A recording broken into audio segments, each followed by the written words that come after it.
Halo, assalamualaikum warahmatullahi wabarakatuh. Kembali lagi dengan saya Aprilia Devina Nantia. Di video kali ini kita akan membahas terkait dengan hubungan filsafat dan pendidikan. Jadi yang sudah saya spill di video sebelumnya, bahwasanya di video kali ini kita itu akan lebih spesifik membahas terkait dengan apa sih hubungannya filsafat dengan pendidikan. Kan pasti teman-teman atau mungkin orang-orang bertanya terkait dengan hubungan itu tuh apa sih. Nah, mungkin bisa langsung saya jelaskan. Jadi dalam video ini saya membahas terkait dengan pendidikannya terlebih dahulu. Jadi, pendidikan ini dianggap sebagai kebutuhan yang sangat-sangat mendasar ya pastinya di dalam kehidupan manusia. Orang yang pasti berpendidikan itu pasti punya value yang tinggi seperti itu. Nah, dalam pendidikan ini terdapat dua pihak utama, yaitu peserta didik dan pendidik. Yang mana pendidik bertugas untuk memberikan sebuah pembelajaran, yaitu membimbing dan membentuk karakter dari peserta didik sesuai dengan nilai-nilai yang diterima masyarakat. Nah, dan yang kedua yaitu peserta didik, yang mana peserta didik ini merupakan orang-orang yang melakukan sebuah pembelajaran di dalam kelas atau mungkin dimanapun dan kapanpun itu bisa dianggap seperti peserta didik. Nah, pendidikan ini memiliki tujuan utama yaitu untuk kemajuan dan beradaban, di mana di Yunani kuno ini berpendapat bahwa pendidikan ini menggali potensi yang sudah ada di dalam peserta didik. Pasti dalam peserta didik itu punya beragam pengetahuan. Nah, itu diasah dengan menempuh pendidikan lagi seperti itu, dan itu bertahap, tidak bisa langsung dalam dalam satu waktu itu langsung bisa berprogres. Nah, itu pasti bertahap seperti itu. Nah, dalam perkembangannya ini, pendidikan itu yang awalnya mungkin bisa dinikmati oleh segelintir orang.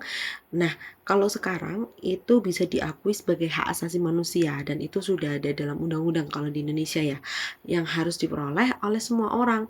Nah, maka pendidikan ini menjadi peran penting dalam kehidupan manusia dan berperan dalam membentuk peradaban seperti itu. Nah, terus kemudian hubungan dengan filsafatnya apa? Nah, pendidikan ini lahir dari spekulasi filsafat tentang kehidupan manusia, di mana eksplorasi melalui refleksi dan analisis menghasilkan kebenaran yang dipercaya membawa perubahan bagi manusia. Nah, filsafat dan pendidikan ini memiliki hubungan erat dalam mencapai tujuan pendidikan, yaitu kearifan. Nah, epistemologi ini berperan dalam membangun pengetahuan ilmiah dengan memahami fakta, penyebab, dan arah perkembangan ilmu.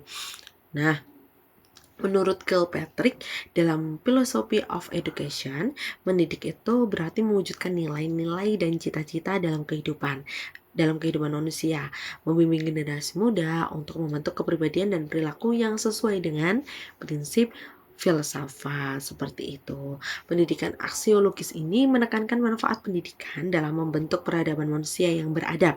Nah, pendidikan ini juga berperan penting dalam menghadapi tantangan global, mungkin seperti perang, nanti akan adanya perang, atau mungkin korupsi dan ketidakadilan.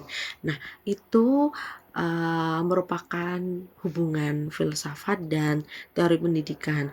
Jadi sangat-sangat beragam ya. Jadi hubungan antara filsafat dan pendidikan ini sangat-sangat erat karena filsafat ini memberikan landasan konseptual bagi pendidikan dalam memahami hakikat manusia dan realitas. Nah, pendidikan ini merupakan sebagai salah satu cabang filsafat yang mana berkembang seiring dengan pemikiran filosofis yang terus mengalami perubahan.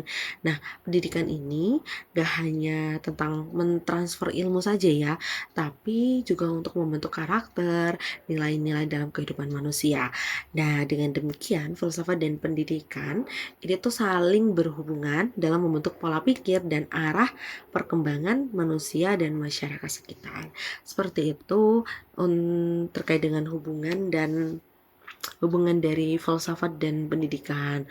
Nah, pastinya teman-teman kalau misalkan memang menjadi peserta didik atau mungkin menjadi pendidik, itu bagian dari upaya kita dalam melaksanakan pendidikan seperti itu. Itu yang bisa saya sampaikan terkait dengan hubungan filsafat dan pendidikan. Mungkin itu saja, apabila ada kata-kata atau kalimat yang kurang berkenan, mohon untuk dimaafkan. Sekian dan terima kasih. Sampai jumpa di video saya lain kali. Saya tutup. Wassalamualaikum warahmatullahi wabarakatuh. Terima kasih sekali lagi.